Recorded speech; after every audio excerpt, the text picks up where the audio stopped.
Perkenalkan, nama saya Angga Yoga, NIM 1910416905, dosen Adi Mursalim, SMM. Kelas A2 pagi. Baiklah, di sini saya akan membaca ringkasan bab 3 keberagaman dalam organisasi. Pendahuluan. Keberagaman adalah organisasi merupakan suatu hal yang sangat penting saat ini. Dengan keragaman, organisasi dapat memperoleh berbagai pandangan, kemampuan, dan berbagai hal untuk mengatasi permasalahan organisasi atau perusahaan, serta dapat meningkatkan efektivitas perusahaan. Sudah jelas, isu atau masalah mengenai tenaga kerja yang semakin bervariasi adalah salah satu hal yang penting bagi manajer di saat ini. Keragaman dalam organisasi bukanlah sekedar beragam dalam umur, suku, atau kemampuan. Dalam sebuah organisasi atau perusahaan, berkumpul orang-orang dengan karakteristik dan latar belakang yang berbeda dapat memberikan pengaruh yang positif jika dikelola dengan baik dan dapat menjadi kekuatan. Sepanjang ada pengelolaan yang menyebabkan organisasi menjadi efektif mencapai tujuan. Sebaliknya, di intensitas yang tidak dikelola dan memunculkan konflik antar kelompok di dalam organisasi. Dan pada gilirannya menjadi kontraproduktif karena tujuan-tujuan organisasi terhambat dalam pencapaiannya. Di sini saya akan membaca pengertian keragaman dalam organisasi. Keragaman organisasi adalah masalah yang semakin menjadi pokok pembicaraan di banyak bisnis, khususnya di Departemen Sumber Daya Manusia. Meskipun beberapa manajer untuk merasa kewajiban untuk menciptakan tenaga kerja yang beragam, yang lain mungkin lebih melihat manfaat strategis dari memilikinya berbagai jenis karyawan. Di sini ada jenis-jenis keragaman dalam organisasi menurut Reines 2020. Sejumlah faktor yang menentukan keanekaragaman yang disebabkan perbedaan individu, yang umumnya dipertimbangkan saat membahas keragaman dalam organisasi dengan beberapa jenis karakteristik keanekaragaman teratas dari sejumlah karakteristik lainnya.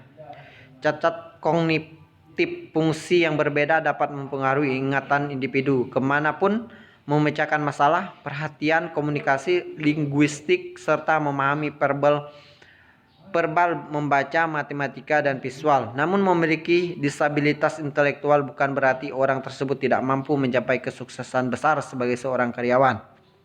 Yang kedua, kemampuan fisik dan cacat tubuh memperkerjakan individu dengan berbagai disabilitas dan pengalaman tidak hanya akan membantu tim Anda membangun lingkungan yang lebih beragam dan inklusif, tetapi juga membawa perspektif dan ide unik untuk membantu perusahaan Anda menjangkau pasar pelanggan dan klien yang luas.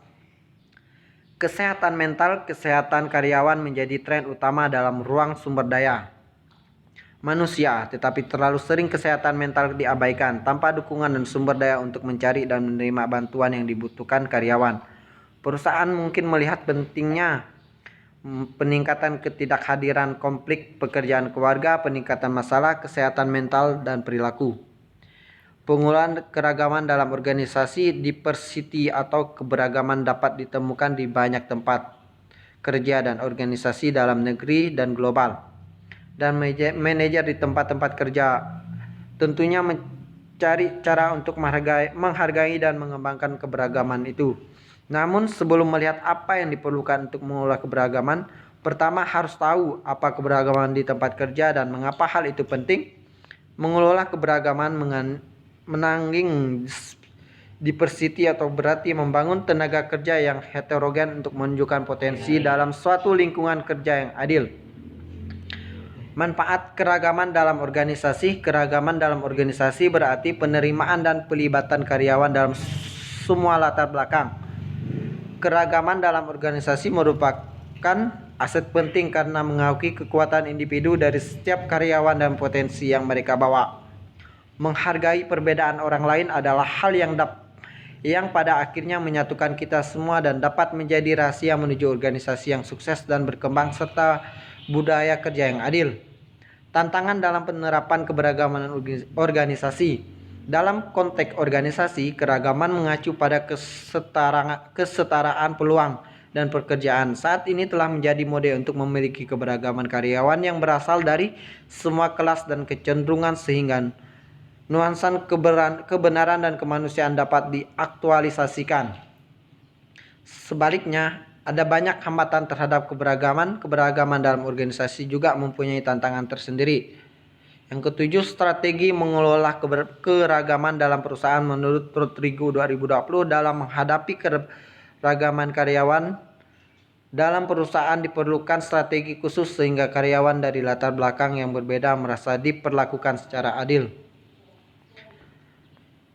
Keragaman dalam organisasi merupakan hal mutlak bagi sebuah perusahaan, maka dari itu perlu direncanakan strategi pengelolaan untuk mengatasi masalah yang timbul dari perbedaan tersebut. Menurut Gaudiano and Han 2016 bahwa topik keragaman organisasi saat ini mendapatkan perhatian secara luas. Sebagian besar berkat semakin banyaknya studi penelitian mengungkapkan manfaatnya bagi bisnis memperoleh akses yang lebih luas, meningkatkan kepuasan karyawan, mendorong inovasi, meningkatkan loyalitas pelanggan, memperkuat reputasi dan meningkatkan profitabilitas. Baik, itulah ringkasan yang dapat saya sampaikan. Saya ucapkan sekian dan terima kasih. Mohon maaf jika ada kata-kata yang salah atau pengucapan kalimat yang tidak tepat. Semoga materi ini dapat bermanfaat untuk kita semua.